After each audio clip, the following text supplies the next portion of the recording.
So, but what do you do when they say yes? So in the Global 2000 case, super easy. You still have a year to go before there's anything real. The process, the negotiation, the legal, all that shit. This case, not so much. An entrepreneur, small business owners and entrepreneurs, well, they tell you yes, they want something right. So what you have to do is you have to align what it is that you're pitching with what you deliver. You're going to tell them an automated platform for reports. We will give you business intelligence on what's going on in your community for your customers right now. And they're going to say, wow, that's magic. How do you do that? Don't worry. That's what you're getting, perceived value. That's it, focused exclusively on that. And then, once they say yes, then you say, holy shit, run back to your team and scramble. And you figure out how to get it done. Don't worry about an automated platform. Don't worry about an automated community management tool. Your friend is your automated tool. Your coworker, your colleague, your co-founder, them are just going to do it. You're going to generate the reports. You're going to build a community. You're going to do it all manually and make it seem like it was automated. So they're letting you for that as concierge MVP. So it is a minimum viable product, but not as a technology product. It's only the value that you've sold. Even if you do it all behind the scenes manually, that's fine. Because the customer in the end gets what they want. And it's all about what the customer gets. Nobody cares what you're doing. It's only what your users or your customers get out.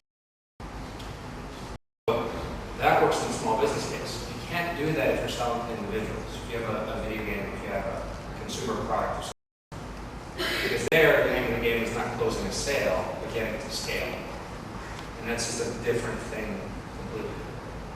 So here you have different kinds of tools and different kinds of validation exercises you go through. So again, show of hands, consumer-focused entrepreneurs. Surely there's more than one. All right. So you're ready. What is it? We're basically doing mobile games next. Mobile game company. And you said you're, oh, sorry. Yes. Who's your customer? Right now, the customer for ad is parents, preschool kids. Parents or preschool kids, perfect. So, how many of those have you talked to? We talk to like 10. 10. Yeah. Most of them are friends, ex-colleagues. Yeah.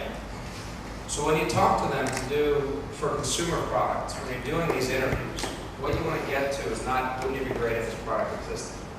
Everybody's going to tell you yes, especially for friends. Validation.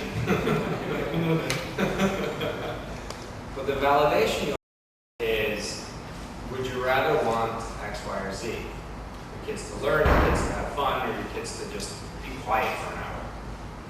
Yeah. And well, what you'll find is that everybody says the same thing. What have you learned? What everybody actually is looking for the same thing. We found out 4 segments, so there were different kinds of actually different. Yeah. So remember, knife? Yeah. Each one of those requirements is more on that knife. That's what's starting. Yeah, that's what actually we're working on. But you can't build it. You don't have the millions and millions of dollars to build it. Or you might. Okay. So, which one are you going to build first? Basically the consumer level. We also have some requests from the schools and also some merchant, local merchants, but we're actually trying to target the consumers.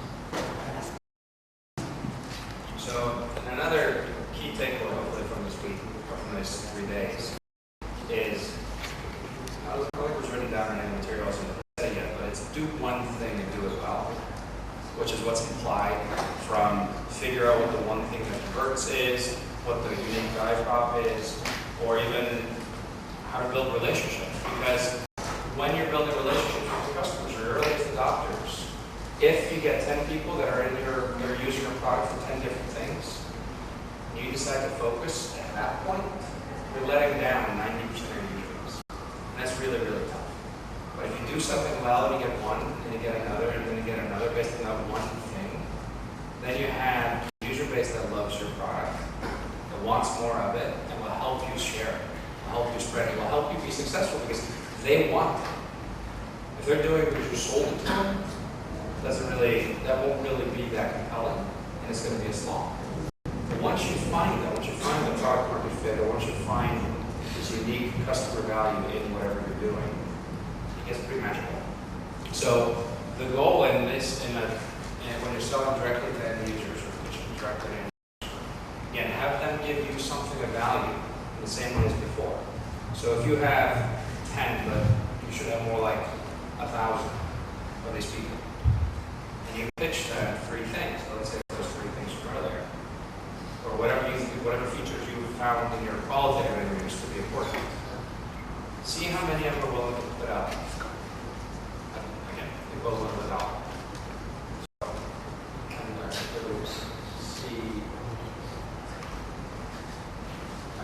To see, and what you might find.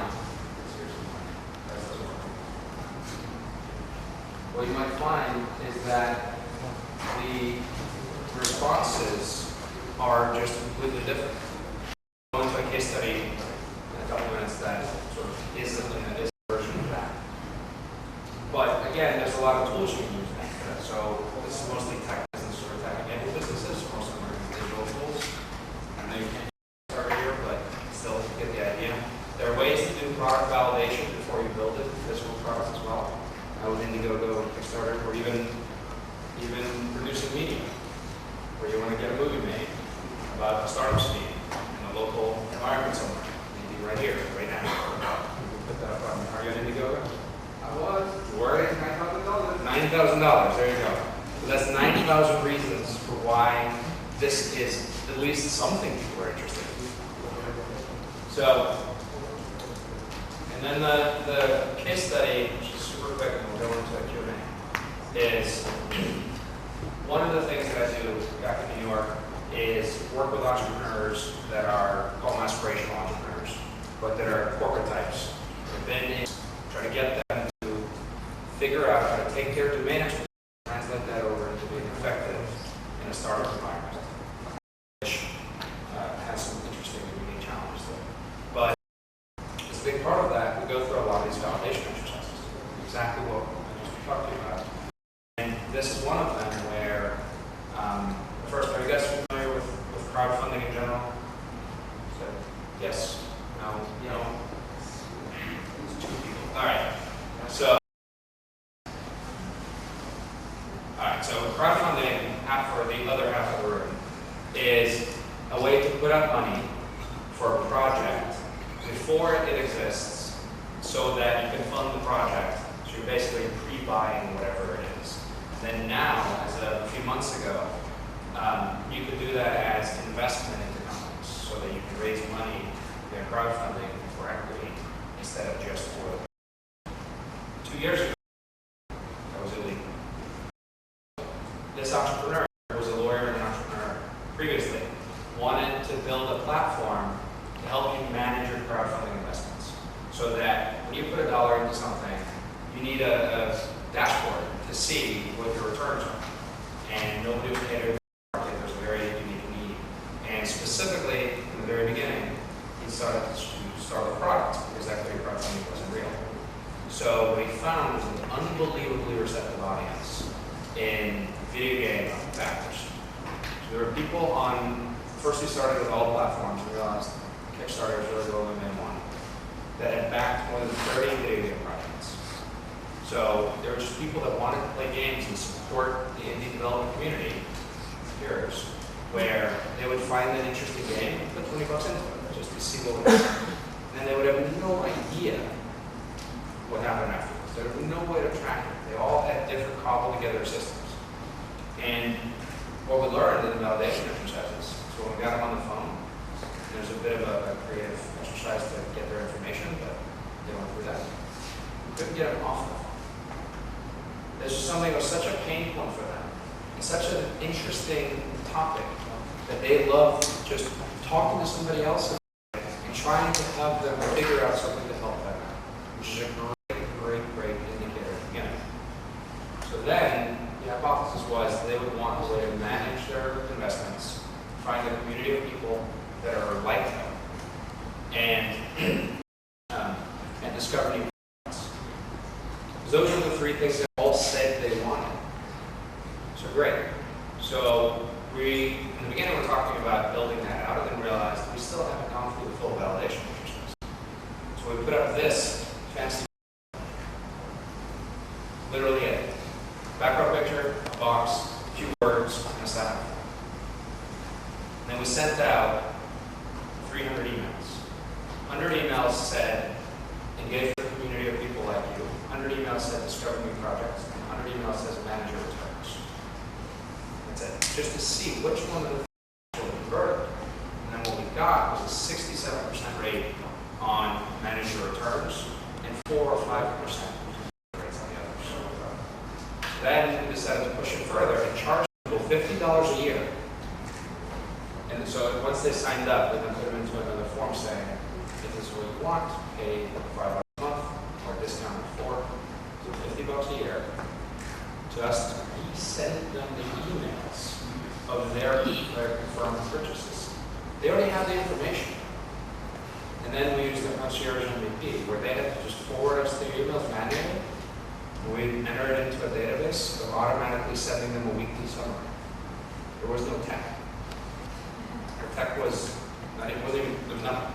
It was literally just a back and forth.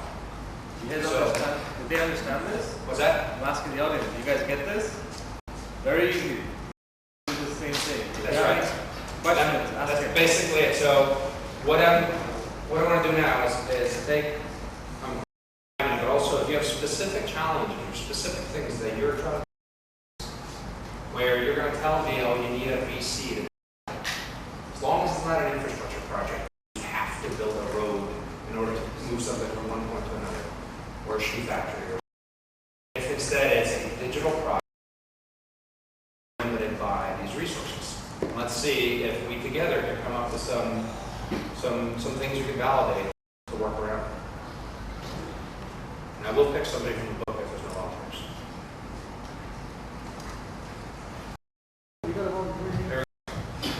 Hi, so I'm Mahiraz. I'm representing Bucket Engineer, and my product is basically like developing a software-based solution for autistic children to learn better and more effectively. So my customer base is basically the parents and the organizations who are providing the education to autistic. So currently there aren't any innovative tools or like technologies which we're using. It's very backdated, right? Innovate that. But the problem that I'm facing is that most of the parents that I've been talking to do not even know that there are such softwares or like games or applications which could help their children. So this is where I'm like facing a lot of difficulties in understanding like how much would they be really interested in paying for the project or paying for the product, right? And like how do we really like get the network to connect together, because it's not just the parents that I want to make this community of, but also like researchers and like educators and therapists and parents together. So your most dangerous word you just used at least 6 times is and. You want to do X and Y for researchers and educators and parents and other people and the whole world, which is cool. Which is cool. Yeah. But right now, what is the unique, what's the segment you're targeting? What's the unique value that they get? Because if the tools already exist and they don't know about it, that's it. That's all you're doing. You're educating them about tools that exist. Right. That's fine. Obviously, it's a good thing. Potentially enough. And you can just take that one sliver and do customer validation on that. On educating them. Correct. If that is your unique value. Because if you're saying, well, first you have to educate them, and then you got to do all this, then the researchers will come. Fine, but first you got to do that. So validate that you can educate them. And get them to give you $1 to tell you, or whatever, to tell you what the best tools are for their kids. So you can put up a landing page like this for effectively, and have somebody pay some nominal amount to get a customized assessment of their kids' needs and the digital tools that are available, if that's what you're doing. Because part of the thing is also like diagnosis and separate thing. So then you can put a diagnose your children where they are on, is it autism? On autism spectrum. And have some quick diagnostic tools, and then maybe which is connect with researchers or schools or something like that. Those things are independent things you validate.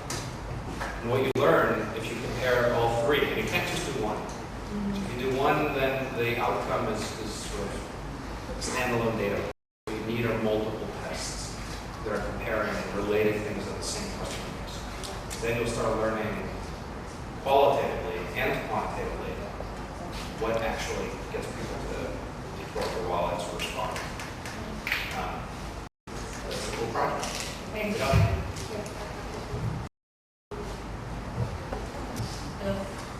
I was really looking forward to meeting you, and I have two questions. Likewise. Okay. First of all, let me tell you about my organization. I'm from StartupDhaka. It's actually a game engine. We're working on a game engine where there will be some developed game developed by us, and we are targeting the audience, the people who will develop their own game or their own apps based on their demands.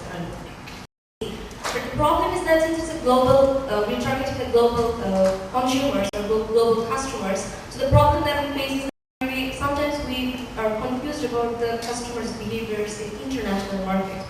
Because in Bangladesh, yes, we can talk to the customers. We can, in fact, we can go door to door to survey.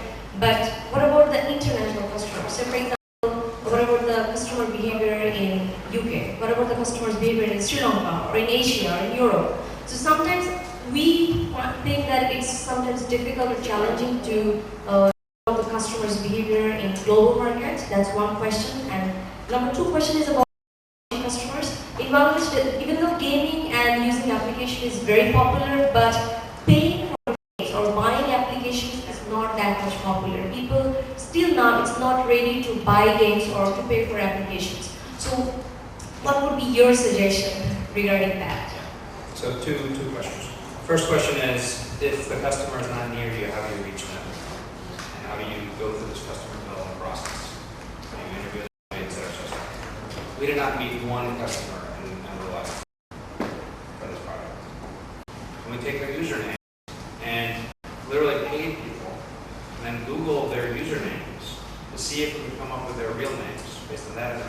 And then we took that and had them come up with what their actual email address was, which is tough, but whatever. We got hundreds of email addresses out of that process.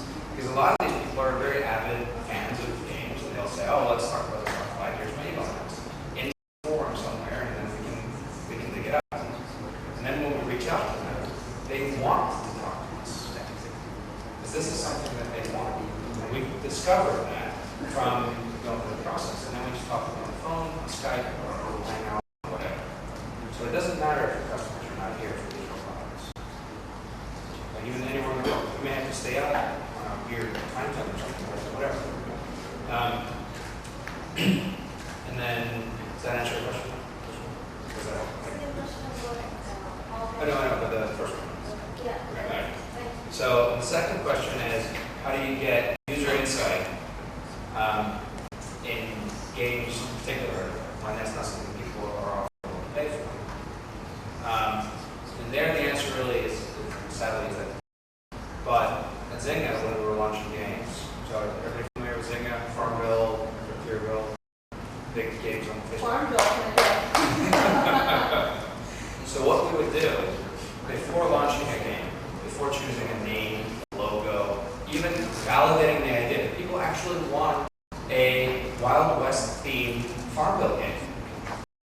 It's not because we sat around the table and said, this is what people want. We're going to get 100 million people to play this game. We're going to make $4 million a day because this is innovation. This is what people know. We spent a few $1,000s on ads, on Facebook ads, and pretended to market a game, or rather marketed a pretend game. And we see how many people clicked on the ad copy for play Farmville in the Wild West, play Farmville Under Siege, play for whatever. And now you'll see actual data on click-through rates on Facebook ads, or on Google ads, or on a number of others. And the thing things that are up here are specifically for that. So,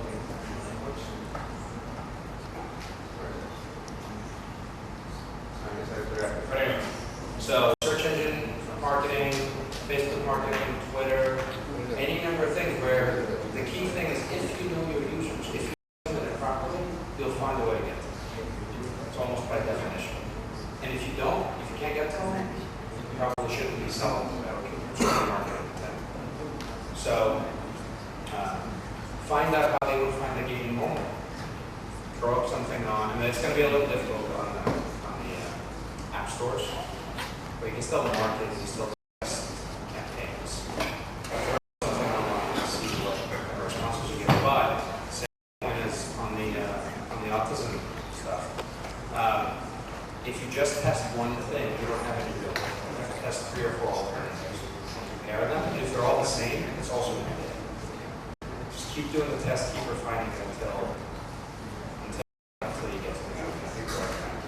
But is that it? All right. Come find me. I mean, I'll be around the next couple of days. So if you guys want to talk about something, anything that will help, whatever, come find me. Thank you.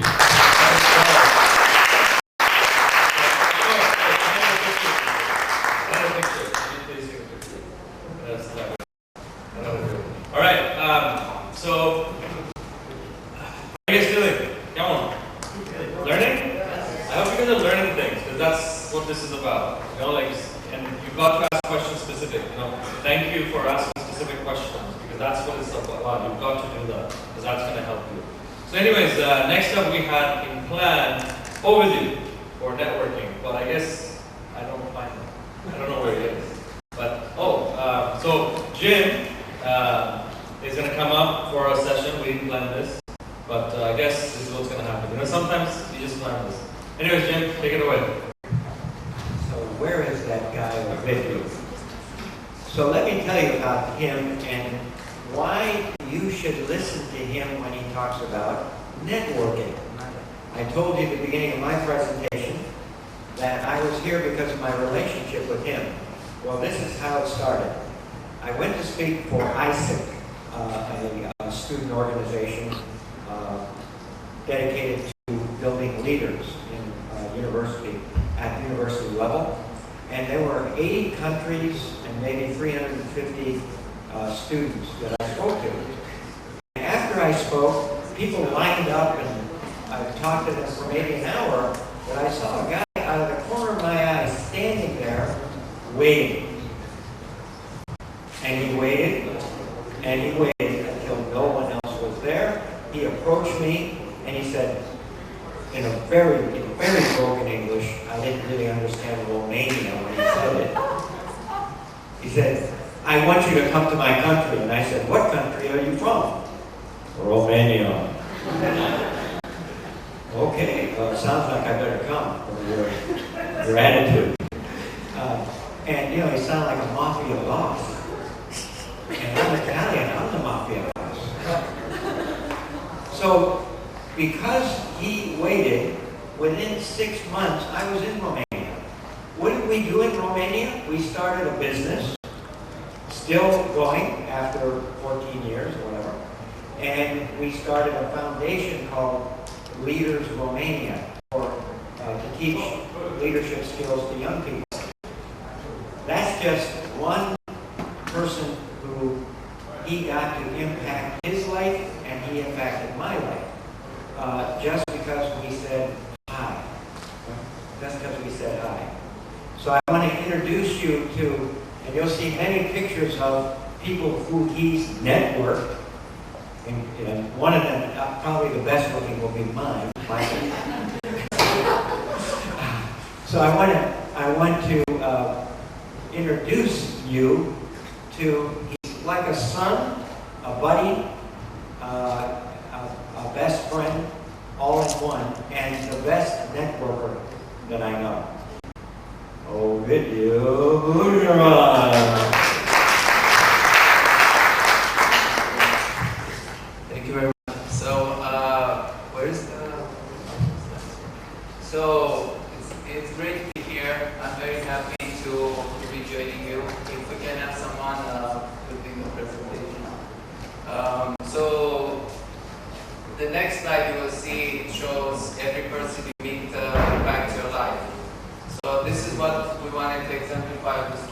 Jim. So many times I went to different events and conferences, and as you go around the room, you meet people, and you never know where that relationship will take you. This example with Jim is just one of the many where actually you go to an event and you find people that can actually impact your life. You can help that process because at the time when I met Jim, I had in mind that at some point I would build an organization that will help young leaders and entrepreneurs from Romania.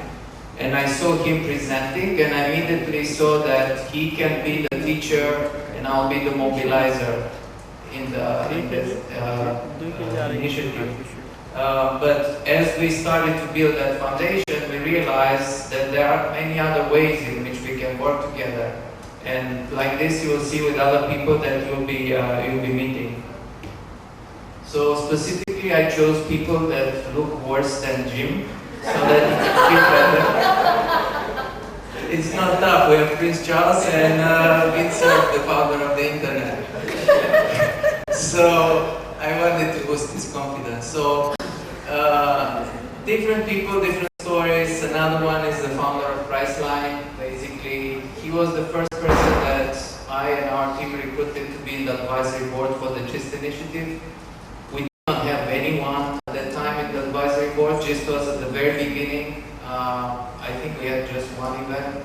So when I met him, it was very interesting because I had to chase him. Not literally, but quite. One thing that he asked me that I think is valid for all of you as entrepreneurs, he asked me, how many are you? About the GIST initiative, how many, how big is the effort, how, and everything. And I said, just relax, it's not just me, but there are not too many of us. So that's a kind of indicative of how an entrepreneurial venture, at the beginning, just you of you with a dream, and basically how important it is to sell a vision. And he understood that what we want to do is actually what we are doing now. Going in different parts around the world, finding the most promising entrepreneurs and helping them build their own ventures. 2 years later, we built now an advisory board that has also the founder of Atari Games and a few other prominent personalities. And the relationship, and for him, was also very important because it was at the life stage when he was looking to give back. So we were lucky that we met him at the right time too. The key messages about networking, one of them is that opportunities are everywhere. So what I want to leave you to share with you is that to keep an open mind, and actually as you go to different events, you attend different conferences, you can actually be mindful about the people you are meeting and the types of opportunities around. And show up. Basically, a lot of times, and myself too, you've been wondering, should I go there, should I not go to this meeting? A lot of times I have examples where I did go there and I met a person that made a big difference in the things that I was doing. About this session, what will help you basically? Identify people that you should talk to, establish contact with them and speak with them at the event, follow up with them promptly after the conversation, learn and expand the use of LinkedIn or Twitter. Talking about strategic networking, it's very important when you go to events, you don't just kind of network generally. Everyone networks in general, but you need to inform your network building through your goals. What are the key, why are the reasons why you are networking? What are the type of things that you need? What sort of things are you after? So let's take a few examples. Why should you network? Why is it important for you to network?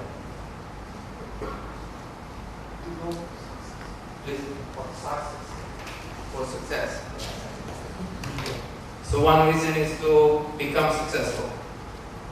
Networking is very important for the success. Filling the gap will continue the networking. Okay, so basically, it's helping you to become more successful also get you closer to be successful too. Okay, great. What are the other reasons why you should network? Yes. Go in the back.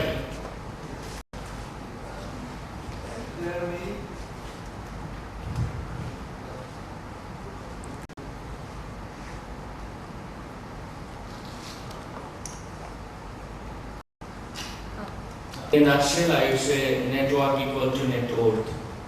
Network. Okay. So basically, if you network and you get customers, build your venture, that will translate into network. We never know what the outcome can get us. Okay, so there is also a level of serendipity. You never know what you may get out of the relationship. And when I met Jim, I only thought about having him as a teacher, as an expert in the training program that I'm organizing. But the relationship went beyond that, and that's another example.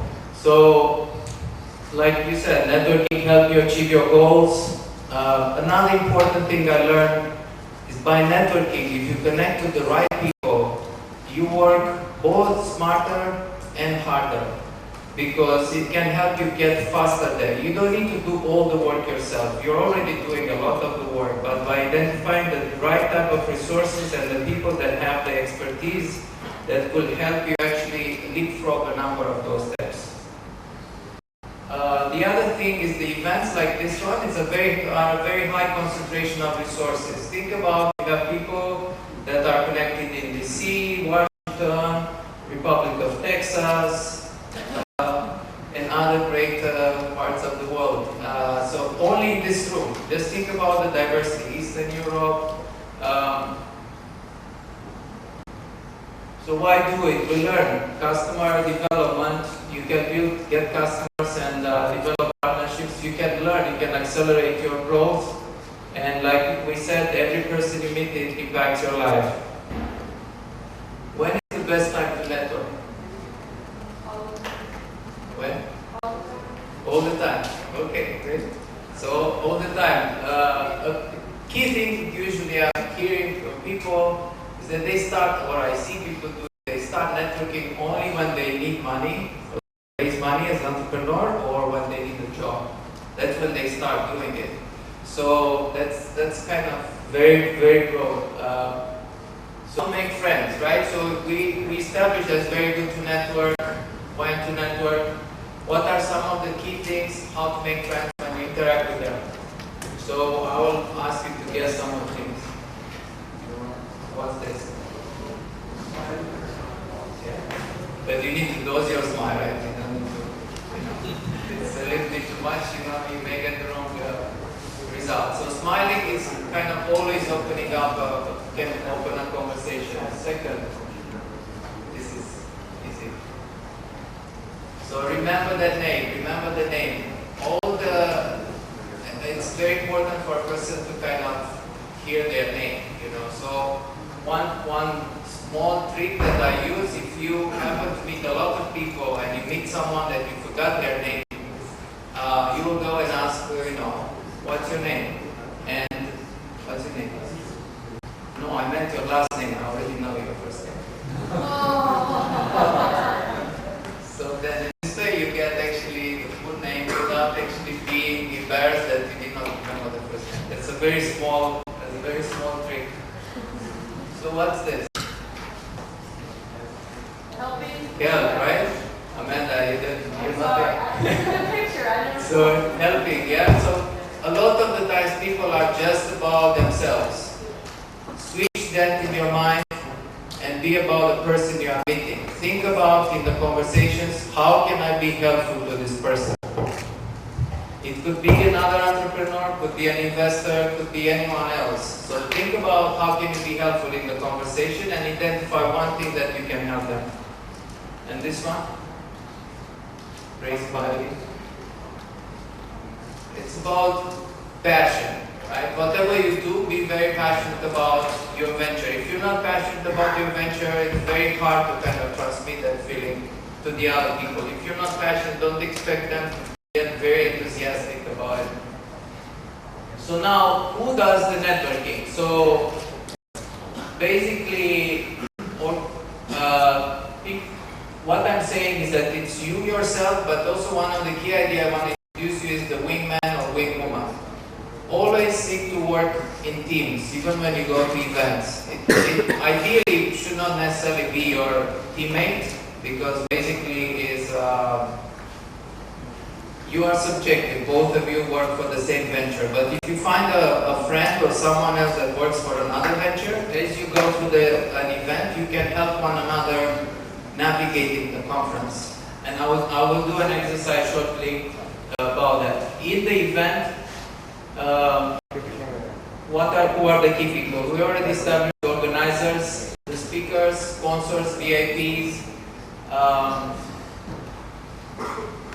So for the next reception, and we'll have, I know that one entrepreneur per team will attend tonight the reception. Fayaz has the details. So what I want this to do to be very applicable. What are your objectives? If you can procure the list of attendees, sometimes with the different events that you organize, on Eventbrite, so on and so forth, you can see the list of attendees. So you can actually see both the speakers and also who else is attending. Select the top 7 people that you want to speak with. And what I usually do, I have like a card that I put on the back. I write the names of the people that I want to speak with a specific night of the different event that I attend. And also organize them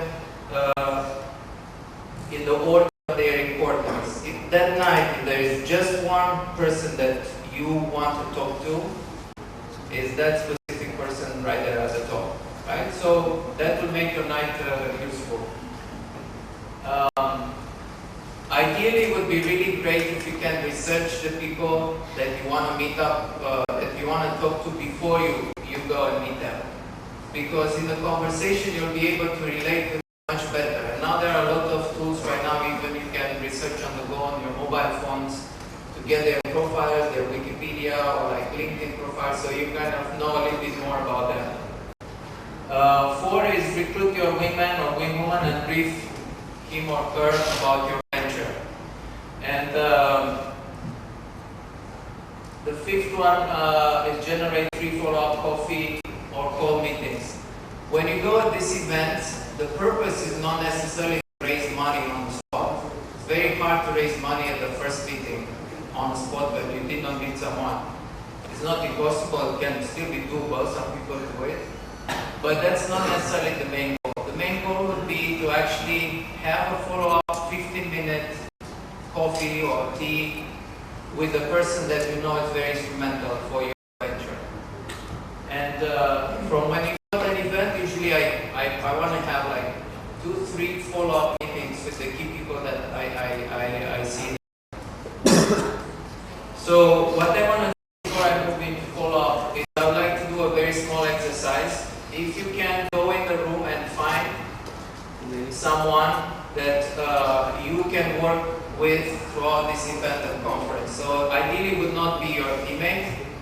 And the reason why I want you to connect with them is to have a good relationship so that as you go to the event, if any of you identify something that's really useful to the other person, you will go and introduce, like if someone meets Aziz and he sees that he's doing a very interesting venture and he finds someone that's a potential investor or potential customer, someone that could be really helpful, if he's your wingman, he will actually come and introduce you to that person. And it's much more powerful than if you go and introduce yourself. I'm the greatest, although we know you are. So it's always easier. So what I want, and it's very important when you brief your wingman or wingwoman, your partner, to give them the information they need to represent you properly. The better they know about what you're looking for, the better they will be in the position to help you. And the other way around too. Basically, you'll be helping one another. So is it clear what you need to do? Ideally, you'll be having your elevator pitch, if you have it by now, so that actually when someone meets someone that's relevant for you, they can easily introduce you. So let's go through the room. Is clear? You have questions about what you need to do? Yeah, so So basically, you will go through the room and find your wingman or wingwoman, your partner, throughout the bootcamp. Basically, it's based on, you already met a number of the people today. It could be some of the people that you really enjoy speaking with, that you would like to team up with for the rest of the event, but you can go beyond too. You are here in Dhaka, most of you. So as you go through events, you can also meet up, go together events and work together through those events to help one another build the venture. So when you go in the conversation, basically, you will just introduce yourself. Hey, this is Ovidio, I manage the GIST initiative. The reason why I'm here, I'm developing a bootcamp. For us, it's important to find good partners on the ground, corporations that may be instrumental in supporting entrepreneurship. We have done this in many countries around the world, and we would like to build this, expand this here. And Aziz will tell me, why are you here? First of all, I'm here to learn and to network with the people who are experts on entrepreneurship or motivating or teaching entrepreneurs. And the second part is to sell my idea, my product. What's your idea? We're developing a food review website. It's a social, we call this the social food network. You have every information, review, ranking, popular items, the current trends and everything. And with this, we're connecting both consumers and food and business brands.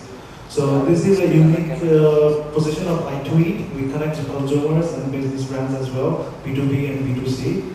And I'm very passionate about its success. What are your most immediate goals? So what I want to encourage you to be also very specific as to the types of things that you are looking for. If you are very specific about the types of things, for the next 3 months, I'm looking to connect with the top 10 restaurants from Dhaka, and those are like ABC, or like for him with the pharmaceutical company, my top 4 companies to meet are AB, whatever, or companies like this one. Because if you're specific, they will be able to, whenever they identify a resource, they will be able to bring it to you. First, hopefully we will be launching our website within 2 weeks from now. So that's a specific goal that I have in my mind. And then Ramadan is coming. Ramadan is a holy month for Muslims. And in this time of the year, people spend the largest amount of money on food. So we are building up something targeting this month. Great. So you have some very specific goals. It's clear, right? What you need to do. So let's spend 5 minutes actually interacting, and use 2.5 minutes for each one. So that actually, let's go in the room, find a person that you think you can work together throughout the next few days and beyond. And let's just share the experience on the specific things that we are looking for. Let's go.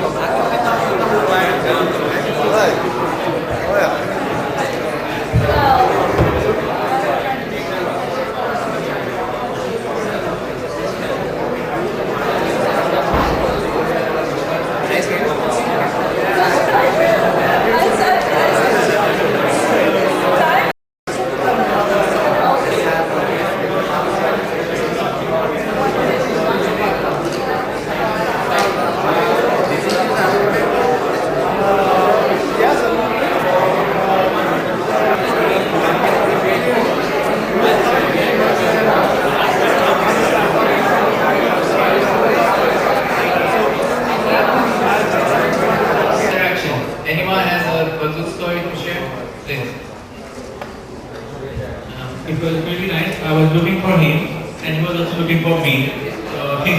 So then he said, okay, fine, I need this solution. I said, okay, I had this ready to get. And then he was asking me how much this cost, and this is the cost.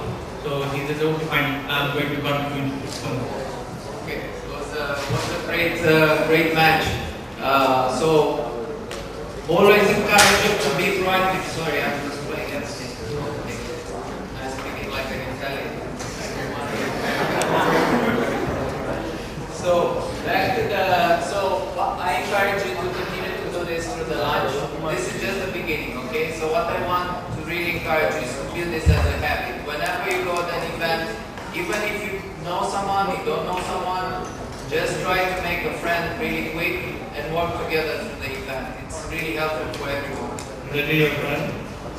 Can they be your friend? Yes, you're my friend. Imagine how powerful you have two super connectors connected. So basically, this event is an example of a partnership, right? Of a relationship building, talking about what Jim was talking. How important is to have a good relationship between two people and bringing the different resources together to create value for all of you here. So that's an example of the partnership we built between CRDF and StartupDhaka. After you meet the people very quickly, how do you follow up? You should send thank you notes the same evening of the meeting. And basically the email or letter, if you write the thank you notes, we have next generation entrepreneurs coming over. You see? They heard about BootCamp. Yeah. Release the pressure. So, for the email letter of the thank you note, so what should the email letter be? How should it be? Very brief. People the attention span is smaller and smaller. Be very brief. 3 key ideas. First, thank them for the time. Usually you'll have a very brief 3-4 minutes conversation at an event. Thank them for their time. One idea from the conversation. One could be what you identify that you can be helpful to them, or if you identify one way in which they said they can be helpful to you. And third, make the ask. Request a follow-up coffee with them. I'm assuming you chose the right people, okay? So you want to meet with them. So make the ask and, for a coffee meeting. For a VIPs, usually they are very important persons. I usually send a handwritten thank you note. I went to Nepal and I put really nice thank you notes on Nepali paper that's different. I always like to buy thank you cards, really nice, so that after I meet someone, I write the thank you note. That will remind them about me as well. For peer attendees, if you have a good conversation, there are a lot of tools that will allow you actually to connect on the spot through the LinkedIn, mobile, so on and so forth, Facebook. So very quickly about LinkedIn. After you meet someone, it's very good to go, if you like them, basically online on LinkedIn and you connect, because you never know where each one of you will end up. So sometimes you may need someone right now, sometimes you may need them in the future. So it's always good to be connected, and also if you have a good relationship, like let's say me and Fayaz, if I connect with him on LinkedIn, basically he has his own network. And if we have a good relationship, then each one can introduce one another to their network. Build your profile, always get recommendations from the people you work with. It's always better because it's more credible if other people recommend you. And also use LinkedIn on the mobile on the go. So if you go to an event and you want to search a person, you can find their profile so that when you approach them, you already know a couple of things about them as well, and you can leverage that in the conversation. The last question. My question was, you mentioned that we should have 20 high priority contacts. 20 high priority contacts. So first question is, why it is 20 and what should be the optimal mix, like a mix of mentors, peers, or get openers? So yeah, great question. So what I said about 20 is actually as a starting point right now. If you don't have it, or you have a network, or you want to activate it for your own specific goals right now, I'll make a list with all your goals, and then I will scan all your network, and I will say, out of my network for these specific goals, these are the people, and then out of those people, you'll prioritize them by importance. And what's important is some of these 20 people, if they're connected to the goals, they will know other people that will be really key for you as well. So just use the 20 as a starting point to identify priority contacts that will help you achieve your goals. It's just a starting point, and the list can also be dynamic. In 6 months, you may have other goals. You review, you do the goals, and base you scan other contacts. The powerful thing is when you match the network you have with the right goals you have with the quality people. Thank you very much. Thank you. So can I get a round of applause? So regarding, who's hungry? Hey. who's ready for some spicy chicken burgers? I don't know. Good. So, yeah, we've got some burger and chicken, some fried chicken as well. Some cookies, Olympic, and water, juice, everything is out there. For the afternoon, we're going to have some brownies, fresh baked brownies. So, we want you to keep energized throughout the whole day. But before we do everything, I just wanted to thank a few people again, as we always do. We have our sponsors, the Citibank, LR Global, Corporate Life Insurance, AISD, Instar, Umbra, Magneto, Kanban Group, Orchid Printers, and then our media partners is Radio Shadim. I don't know if you guys heard yesterday, they were on live at 5 o'clock. Independent, Dhaka Tribune, and Intefak. And then we have our outreach partners, Basis, Grant Forum, ESAB, JCI, GDG, GDG, Volunteer for Bangladesh, Preneur Lab, Elines, World Bank, Wave. And the event is also being helped by Group Marketing Services and Preneur Lab. But here, RF was helping with the live streaming and everything. But at the end of the day, State Department, CRDF Global, StartupDhaka, we know there's a lot of people behind me. I am not the person to do it. There's a lot of people that's working. Yeah, one of the crazy ones like watching taking photographs of you guys. But we've got a lot of people over here, so thanks everyone. And most importantly, we always say is thank you for attending here, because otherwise I'd be talking to myself. But anyways, enjoy lunch. We're going to start here at 1:30 again, so at 1:25. We are going to be working on your pitches today in the afternoon session. Your pitches, your slides, to kind of help you with your business canvas model. So in the morning, let's think, and then we'll start applying those things in the afternoon. So it's going to be great. So have some lunch. It's all outside, everything you need. And then come back here at exactly 1:25. If anyone needs to go outside, please talk to me first before you go. Okay, but we want you to stay in this premises in this area. If you need coffee chits are with me. Alright, thank you guys. Now we get everyone seated, please. We're going to start the next session. This is my customer validation. Was the fried chicken good today? Yes? Good. I got happy customers. So I guess, this afternoon session is going to be fun. We've got some great things planned, some interactive sessions. We're going to be working on our pitches. We're going to work on your slides. So who's ready to pitch today at the end of the day? Only 3 people. You guys should be all ready to pitch. I'm learning so much. Alright?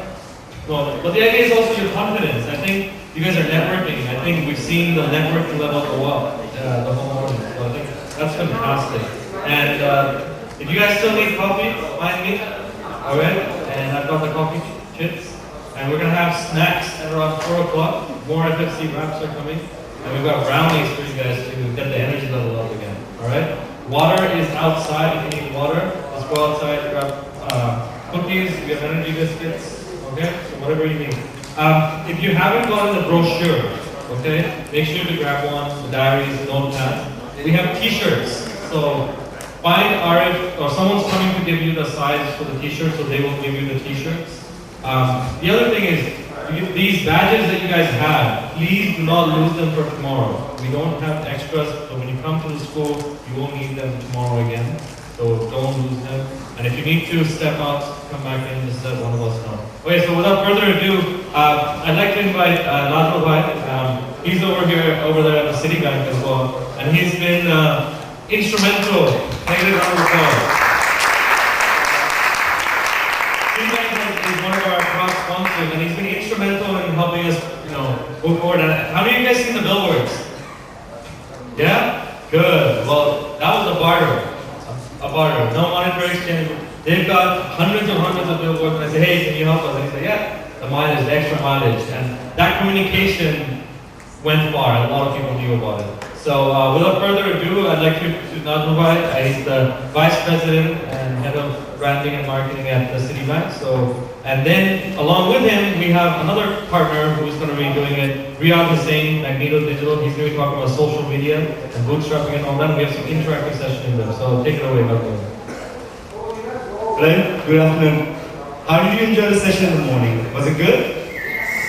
Right. I mean, when we were actually planning, Riyadh and I, that how we are going to conduct the session, that the way we have decided is, I'm going to talk about 15 minutes on what experience that I've gone through during launching a product recently, and Rian is going to tell you that how he has actually helped us in setting social media strategy. And after that, we'll have an interactive sessions where we're going to discuss about, we'll pick one of your organization or your venture, and then what we're going to do is that we're going to break into a marketing campaign. So before I start, I'm going to tell you about some of my own learning when I get into the marketing area. I started my career in advertising. So when I started advertising in B2B, I got some very good lessons. Because coming out from business school, where they teach you business strategy, at times it confuses you. I mean, the way it confuses you is like you start focusing on the products, services, and being curious.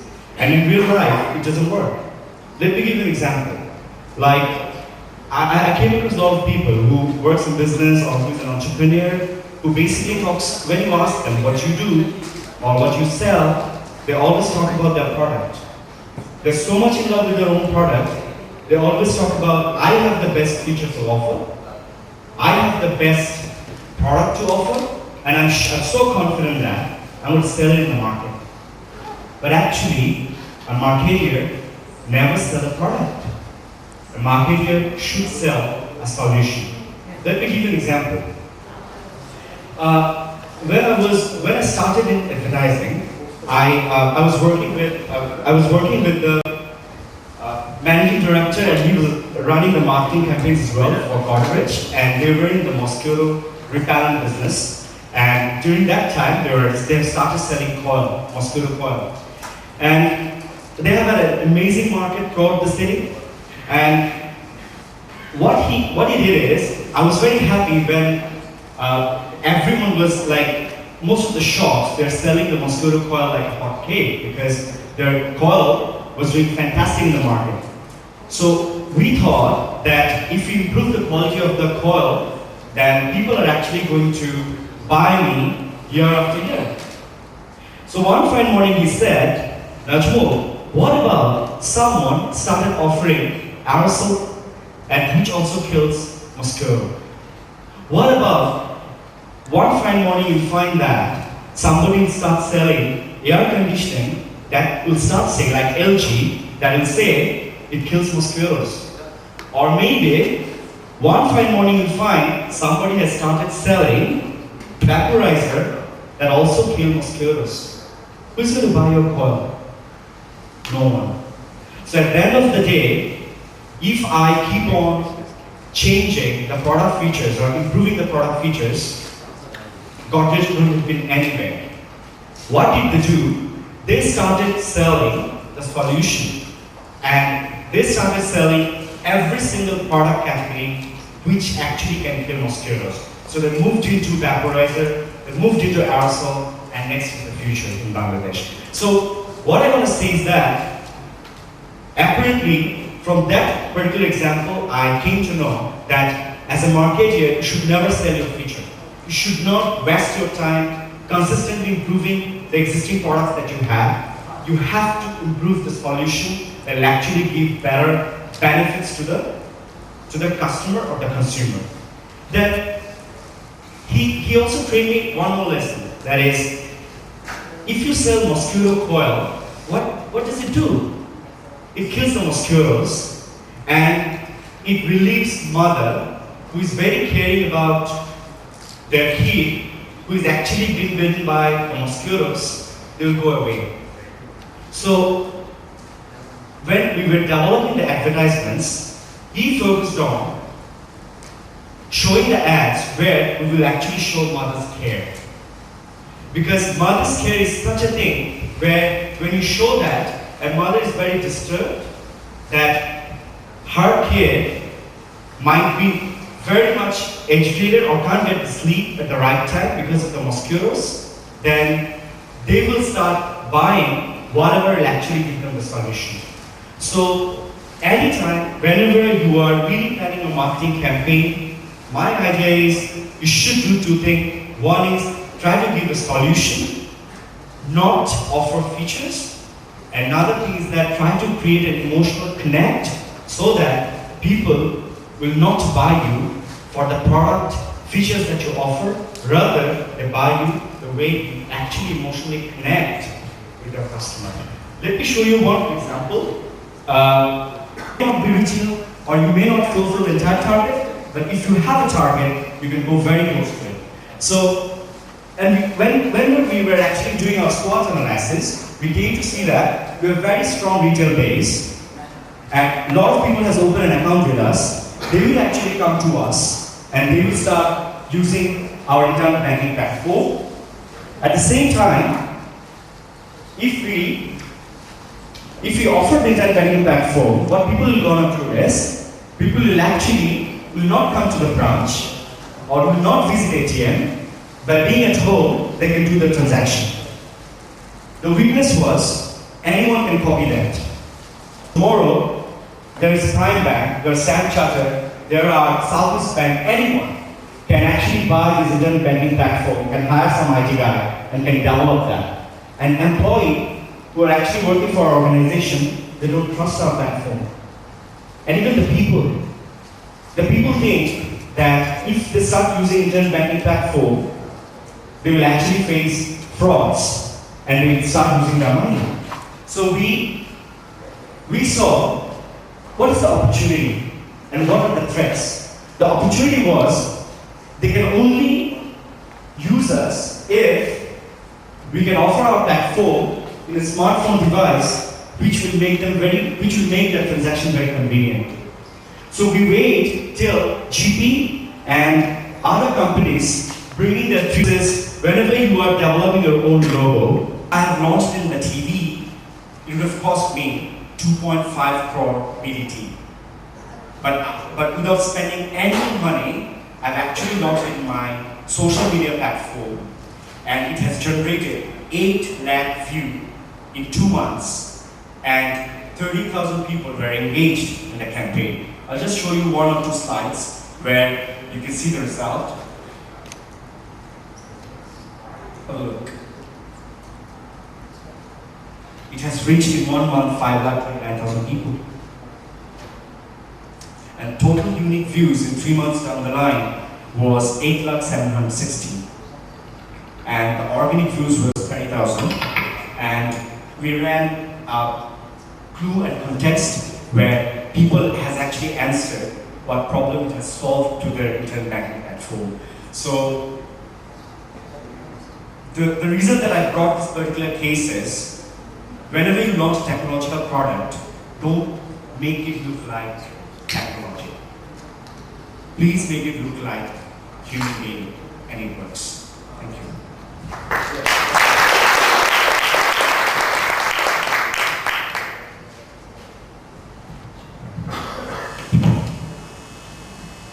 Come along with marketing, we have Riyadh Hussain, CEO of Magneto Digital. Talk about how you can actually use social media, because as you guys are startups, you guys have to bootstrap, you might have all those large budgets, so we can kind of walk you through what we can do. Riyadh, think about it. Thank you. Thank you. Hello everyone. Firstly, congratulations to all the 30 plus startups who are here and who've made it here. It's actually great. And so today I was thinking of how to structure this presentation of mine. So I thought that the best way to do it is, you're a startup, so you obviously have limited budget. And with that, you need to learn we need to discuss rather how to use that limited budget and achieve the most out of it. So today I'm going to run through some tips and tricks, and we're going to talk about how we can use that limited budget and make the most of it. So the name of our presentation is Building Your Brand with Digital, and I think a very important point that Najmul Bhai has made is you need to build your brand and sell the experience. And because we're all mostly like the products that we're selling, if we get too stuck with the features and the benefits, rather we should work on the brand, and if you build the brand, you'll see that everyone will follow your company. So I represent a digital marketing agency called Magneto Digital, and we do a lot of social media and digital marketing for companies across Bangladesh.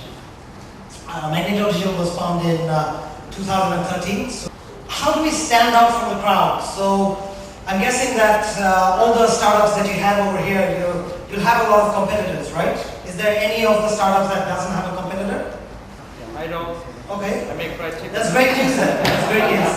So I guess most people have a competence. In that case, let's discuss how we should stand out. So firstly, I'm a digital marketing evangelist, of course. That's my job, to sell digital. And so if I just shortlist 4 or 5 points, why the whole ecosystem is moving towards digital marketing. So the main reason is, number one, that you have a need to target your exact target audience. And that can only be achieved with digital marketing, if you want to go with your exact TG. Secondly, you need your target audience to speak to your brand, to interact with your brand. Then you want to speak to your customers. This is not that much possible in using conventional mediums, because it's a one-way marketing. Now the world has changed to two-way marketing. Thirdly, you need to measure each and every interaction, and especially at your stage, you need to know, even if you spend $1, you need to know how many interactions you got for that $1 that you spent. And finally, there's a lot of clutter in the mainstream media now, right? There's a lot of TV ads going on, a lot of billboards going on, so you need to break out from that clutter, and you need to reach out to the exact audience, and of course, save your costs as well. So moving on. So I personally use these simple 5 steps to carry out any of the basically the plans that I made for digital, and I think they might be useful to you as well. Number 1, you first evaluate. Whatever, so we'll talk about these individually, so I'll just go on with the points first. Number 1 is evaluation. Number 2 is planning. Number 3 is developing and driving your contents. Perhaps the most important part, this third stage. 4th is reaching. So you develop the contents and then you have to reach out to your target audience, otherwise it's meaningless. And finally, you need to listen to your customers and you need to respond as applicable. However they are interacting with your brand, you need to respond to them. So now we're going to talk about, so after you finish number 5, you again go back to number 1 and you evaluate again and the cycle continues. So let's talk about evaluation. Firstly, so now you have a product. So let's choose a product. I can see Shaheen right here, and he's got a very interesting product because I was going through the brochures, and because of the recent problems of using formalin in the fruits and vegetables that we get in Bangladesh. And Shaheen bhai, I think you're trying to, you already have a company called StartupDhaka, which is basically a web portal from where you can order your fruits and vegetables. So let's use that startup as an example, and then you can apply it to your startups. Then it'll be easier and you can relate to it. So industry analysis, the first thing you must do when you're thinking of any marketing. So by that you mean you need to know who your customers are, you need to know who your competitors are, you need to know about your own company, what you stand for. So these are the 3 C's. You need to make sure that we know enough of these. And then you have the SWOT analysis, which I'm not going to go through, which Najul bhai already covered. So you need to do a SWOT for your company. Sorry.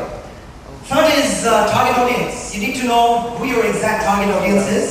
So for StartupDhaka, for example, we can discuss who can the target be. For example, anyone, please? Yeah, health freaks, he said. Well, it can be anyone, so probably not really students under 18 years old, right? So it'll be someone who actually does shopping, someone who actually buys fruits and vegetables for the household. So there you go, you know your TG. And then you have your USP, very important. Before any marketing plan, you need to know what your product's USP is, the unique selling proposition. So, like the last presentation, do I speak about my product or my solution? I actually speak about the solution. So your USP should be linked with the experience that you're providing and the solution that you're providing. Finally, in the evaluation stage, you should also assess your brand positioning and also where you want to be. So as far as positioning is concerned, for example, is my product perceived to be pricey, a premium product, or is it perceived to be a very cheap alternative? There's no right or wrong. It's a matter of what you want people to perceive your product to be. But make sure that you have a definitive targeting, positioning proposition. So now, in the middle, while I show you this, I'll show you some tips and tricks as well that you can use. So for example, this is Google Trends. And so if Google Trends is actually a free tool that you can use right now. You go back home, you use it for your startup.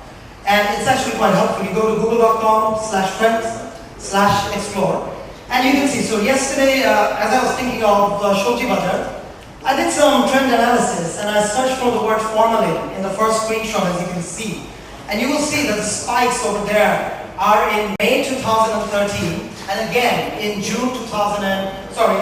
2014 again. So this actually means that it's quite obvious, right? Because during this time, the fruits of Bangladesh, people are having it. It's the season for the fruits. So that means people are actually from Bangladesh. This result is from Bangladesh for the last 2 years. So people are actually going to Google search and they're looking to, they're trying to find out about probably the harmful elements of formalin and etc. etc.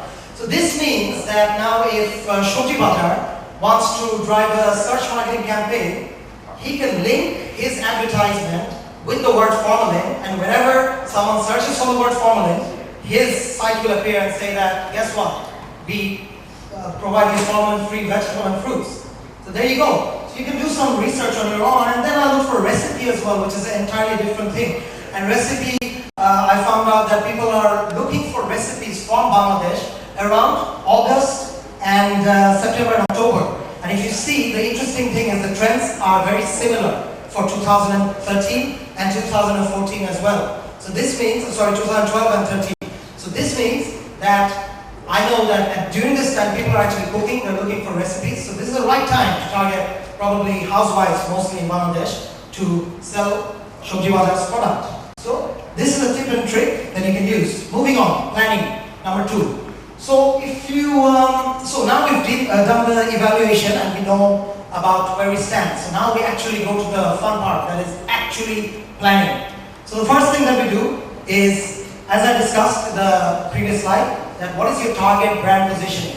So for Shobji Bazaar, let's say, we want to be the most trusted brand that everyone trusts, and they'll just buy everything from there because nothing is with formalin or whatever. So that's basically a proposition, that's basically a positioning that you're engraving in people's mind. So you need to know, you need to have that in your plan, where you want to be. Secondly, creative route, very important. So as an agency, it's our job to find out the creative route for people like your products. Which creative route, the one that we can use to do all the market communication.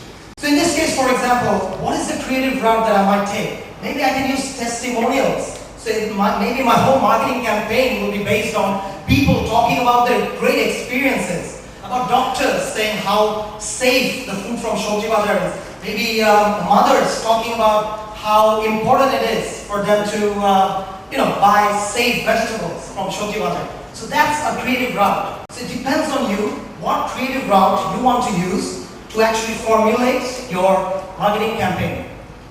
And then the content mix. So if I decide on this creative route, what are the different contents that I will make, that I will produce to communicate that creative route to the people who I've targeted? So here, things like images. So do I do creatives, visual creatives in Facebook or in display advertisements? Do I make videos? Do I make blogs, articles, experiences? So this is where you need to plan your contents. And then you have the digital media mix. So if you make all the contents, now if you keep them in your hard drive, there's no use, right? So you need to make sure these contents reach out to the people. And for that, you need a savvy digital media plan. And by digital media, we mean that we need to buy digital media from whatever channels that you use, and then you need to make sure that these digital media contents are reaching your target audience.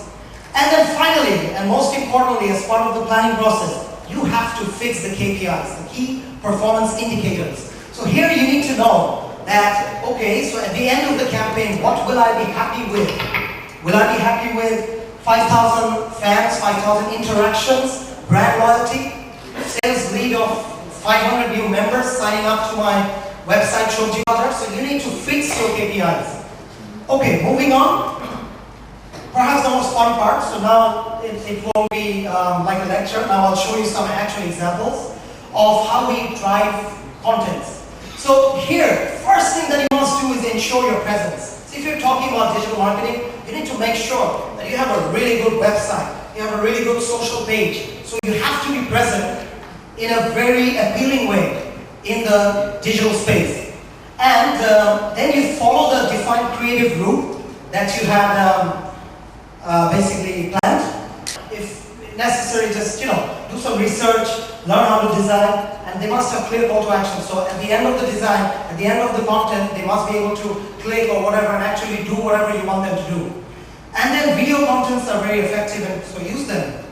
These days they're proving to be very effective. So make some videos, post them. And finally, a very important, interesting point is product campaign versus brand campaign. You need to know the difference. A product campaign is when you're talking about your product, that Shobji Bazaar is a website that sells fruits and vegetables. That's a product campaign. You're showing the screenshot, you're telling people about what it is. But a brand campaign is basically you're selling the Shobji Bazaar brand itself. You're not even necessarily talking about the product at all. You're talking about the brand.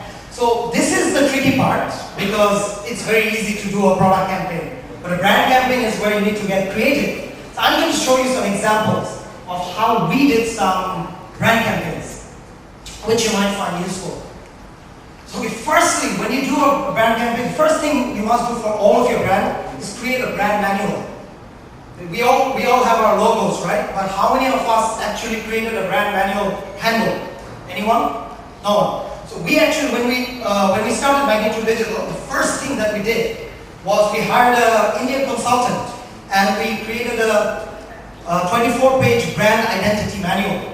Of course, it cost us a lot, but at the end of the day, if I want my brand to go out there, you have to do it well because your brand is the thing that's going to take you forward, not your product.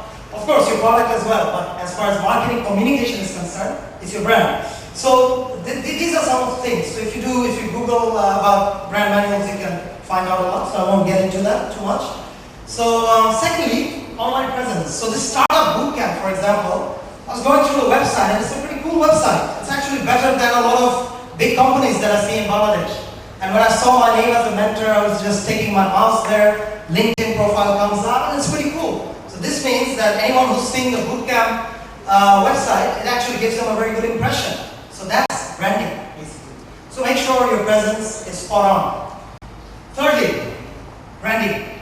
So basically, I'm proud to be able to actually build this brand. I don't know, is there anyone who has not heard about this brand? Anyone? There's one person. Wow, I'm flattered. So this brand actually went from a $1,000 investment to $100,000 revenue in 6 months. And I personally think the main reason for this to happen is branding. And this is actually, I own this brand. It's my side thing that I do. And so I make sure that the branding is spot on with this. So I'll show you some examples of how we did some brand campaigns, some brand communications with this Wow brand. So it's actually, for those who don't know, it's actually a food cart that's in different places of the city, and now we're opening shops as well. So for example, this creative is a recent creative. So juiciest burger in town. So we're actually selling the experience that the burger is so juicy that you can put it in a glass and actually put a straw there and actually sip it. So juicy. You see, it's pretty interesting, right? So this is the kind of communication. You're selling the experience.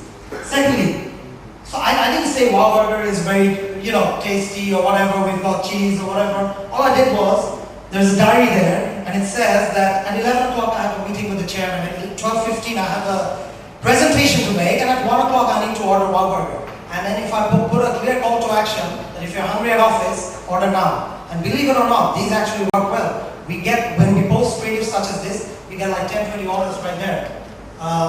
So, see, you need to have a proper call to action. So this is actually brand communication. For example, this we made for the World Cup, which is coming up. So halftime, order food. So again, you're basically selling the experience. And my favorite one is this one.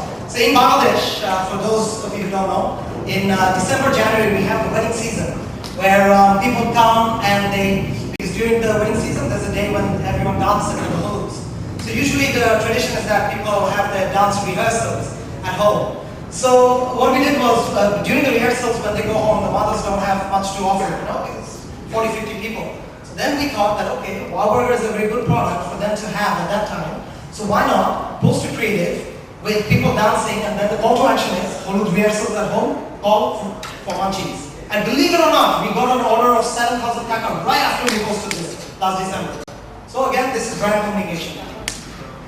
Recently we did this for Mother's Day and we raised some funds. So we weren't selling our product, but we partnered with some restaurants, Peggy that is, and we raised some funds for orphans during Mother's Day. Video contents, as I was saying, don't be shy with videos. Make videos, post them. Magneto recently did a video for Mother's Day, a campaign for Mother's Day. That received 5,000 views in 2 days. So yeah, there's a Wow Burger review that some people did, and we posted that. So go crazy with videos as well. And then be a thought leader. I think this is the blog of Lightcastle, who's also one of the participants today. And they've got a really good blog going, which I often read as well. So why not, talk about your industry. Then get out there and get people to read your blog. It brands your company quite well. And then don't forget that all of you startups here, you are your brand's biggest ambassador. Never forget that. So make sure the way you carry yourself and the way you come in front of people and the way you should manage your PR, that's very important because you are your ambassador. And finally, reach. So you must have a digital media buying plan. You must know who you want to target, and you obviously know all that about digital media buying. And these are some of the channels that you can use: Google, YouTube, Facebook, AdMob, and so on. And finally, running a few food restaurant Facebook pages and blogs, we've realized that it's very important to listen to what people are saying in the fan pages, in other pages and blogs, and actually always respond to them, and never ever be negative or defensive. Like I often get so many complaints in our pages that we manage, and we never get defensive that no, this was like this. We always, always say that okay, we're sorry, and always be understanding about it. Only then you will see that people are actually talking. So I'll give you a very small example. Once someone actually said that they got a very bad service in Wow Burger. And what we did was we just apologized, we got his address and we sent him 10 burgers that day. And then he actually went to that post and said that, wow, I'm very impressed with the thing. So you see how we can change a negative perception to a positive perception. That's what you should do with your new companies. So again, a tip and a small trick that you can use is Google Alerts. So if you go to google.com and go to alerts, you can actually, 5 minutes left. 15, right? 45 minutes? 2 minutes. Okay, do you want me to stop? Okay, so give me 5 minutes.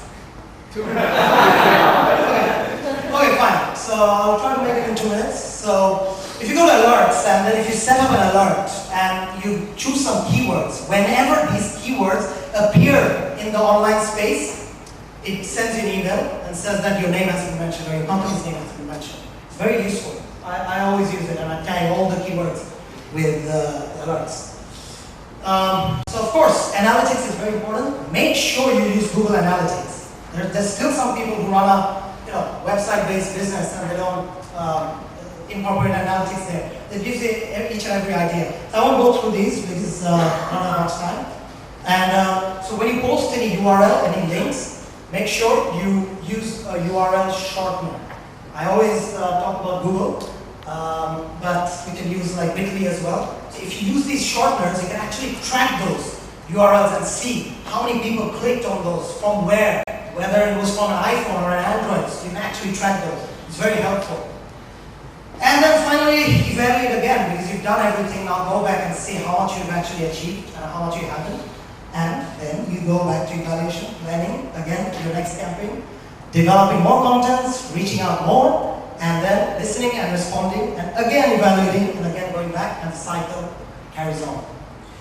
So, of course, you will win these thing if you do all this, hopefully. If you don't, you can get in touch with 1922 and we'll help you out.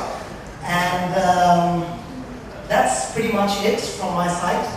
But we don't have, of course, much time. I think we've got 30 seconds left. Today I actually had this thing that I wanted to do here. I wanted to make a marketing plan in 5 minutes. And then I could have distributed all this and we could have actually used all that we had discussed and filled up this matrix and actually made a marketing plan in 5 minutes. And I guess today's not. We'll do it later. And I'll be here for some time so you can come speak to me. And thank you very much for listening to me patiently. Thank you very much. So